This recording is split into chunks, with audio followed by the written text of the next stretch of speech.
সড়ক নিরাপত্তা বিধানে সকল জাতীয় মহাসড়কে 3 চাকার যান্ত্রিক ও অযান্ত্রিক যান চলাচল নিষিদ্ধ রয়েছে, তা বর্তমানেও নিষিদ্ধই থাকবে বলে জানিয়েছেন বাংলাদেশ সড়ক পরিবহন কর্তৃক বিআরটিএ।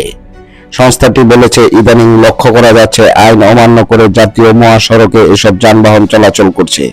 এতে সড়ক দুর্ঘটনা বৃদ্ধি সহ জনমনে বিরূপ প্রতিক্রিয়া সৃষ্টি হয়েছে। বুধবার 25শে সেপ্টেম্বর বিআরটিএর এক বিশেষ বিজ্ঞপ্তিতে এমন তথ্য জানানো হয়েছে।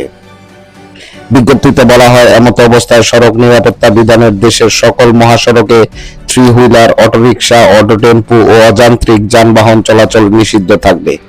এছাড়া যে সকল স্থানে সিএনজি ফিলিং স্টেশন নেই, উক্ত স্থানগুলোতে চলাচলকারী 3 হুইলার, অটোরিকশা, অটো টেম্পু যাত্রীবিহীন অবস্থায় ভোর 6টা থেকে সকাল 8টা পর্যন্ত নিকটস্থ মহাসড়কের পার্শ্বে অবস্থিত সিএনজি ফিলিং স্টেশন থেকে জ্বালানি সংগ্রহ করতে পারবে। তবে আইন অমান্য করে মহাসড়কে এসব যানবাহন চলাচল করলে যথাযথ আইনগত ব্যবস্থা নেওয়া হবে বলে জানিয়েছে বিআরটিএ।